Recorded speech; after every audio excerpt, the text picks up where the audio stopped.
राधे राधे दोस्तों। आज मैं मीरा चरित्र का आगे का यानी तीसरा भाग सुनाने जा रही हूँ। कृपण के धन की भांति मीरा ठाकुर जी को अपने से चिपकाए माँ के कक्ष में आ गई। वहाँ एक झरोखे में लकड़ी की चौकी रखकर उस पर अपनी नई ओढ़नी बिछा ठाकुर जी को विराजमान कर दिया। थोड़ी दूर बैठ उन्हें निहारने लगी। रह रहकर आँखों से आंसू झरने लगे। आज की इस उपलब्धि के आगे सारा जगत तुच्छ हो गया। जो अब तक अपने थे वे सब पराए हो गए और आज आया हुआ यह मुस्कुराता हुआ चेहरा ऐसा अपना हुआ जैसा अब तक कोई ना था। सारी हंसी खुशी और खेल तमाशे सब कुछ उन पर न्यौछावर हो गया। हृदय में मानो उत्साह उफन पड़ा कि ऐसा क्या करूं जिससे यह प्रसन्न हो। आहा, कैसे देख रहा है मेरी ओर। अरे, मुझसे भूल हो गई। तुम तो भगवान हो और मैं आपसे तू तुम कर बात कर गई।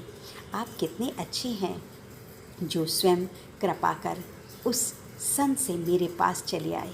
मुझसे कोई भूल हो जाए तो आप रूठना नहीं, बस बता देना। अच्छा बताओ, उन महात्मा की याद तो नहीं आ रही? वह तो तुम्हें मुझे देते रो ही पड़े थे। मैं तुम्हें अच्छे से रखूँगी, स्नान करवाऊँगी, सुलाऊँगी और ऐसे सजाऊँगी कि सब देखते ही रह जाएंगे। मैं बाबूसा को कहकर तुम्हारे लिए सुंदर पलंग, तकिए, गद्दी और बढ़िया वागे भी बनवा दूँगी। फिर कभी मैं तुम्हें फुलवारी में और कभी यहाँ के मंदिर चार भुजानाथ के दर्शन को ले चलूँगी।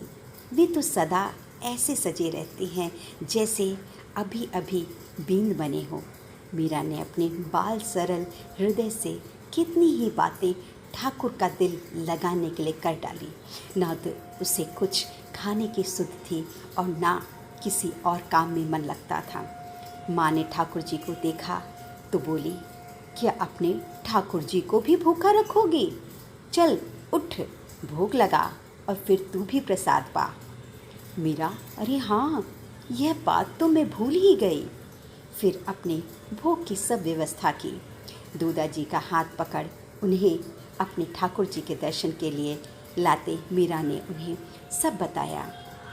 मीरा, बाबूसा, उन्होंने स्वयं मुझे ठाकुर जी दिए और कहा कि स्वप्न में ठाकुर जी ने कहा कि अब मैं मीरा के पास ही रहूँगा।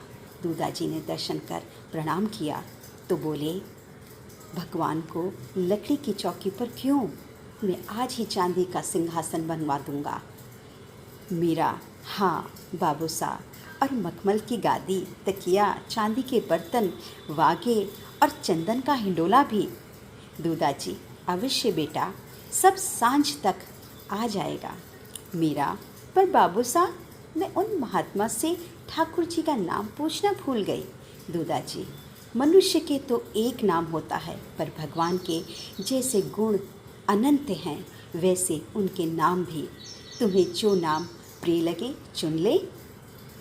मीरा, हाँ, आप नाम लीजिए। ठीक है, कृष्ण, गोविंद, गोपाल, माधव, केशव, मनमोहन, गिरधर।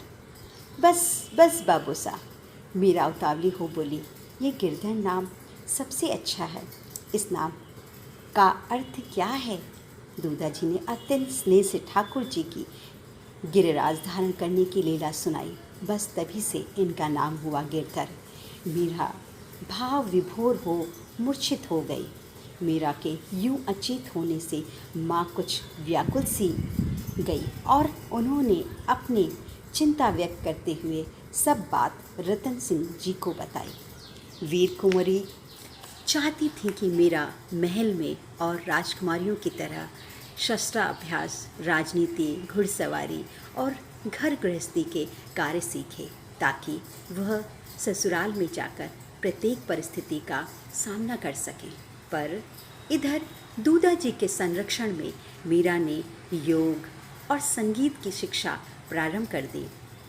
मीरा का झुकाव ठाकुर पूजा में दिन प्रतिदिन बढ़ता देख माँ को स्वाभाविक चिंता होती।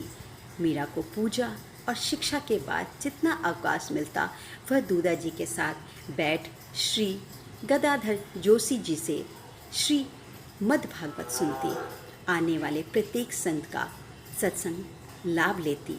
उसके भक्ति युक्त प्रश्नों को सुनकर सब मीरा की प्रतिभा से आश्चर्यचकित हो जाते। माँ को मीरा का यूं संतों से बात करना, उनके समक्ष भजन गाना बिल्कुल अच्छा नहीं लगता था, पर दूदा जी की लाडली मीरा को कुछ कहते भी नहीं बनता था।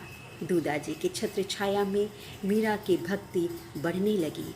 वृंदावन से पधारे बाबा बिहारी दास जी ने मीरा की नियमित संगीत शिक्षा की भी प्रारंभ हो गई। रानी निवास में यही चर्चा होती, आहा इस रूप गुड़ की खान को अन्नदाता हुक्म ने जाने क्यों साधु बना रहे हैं।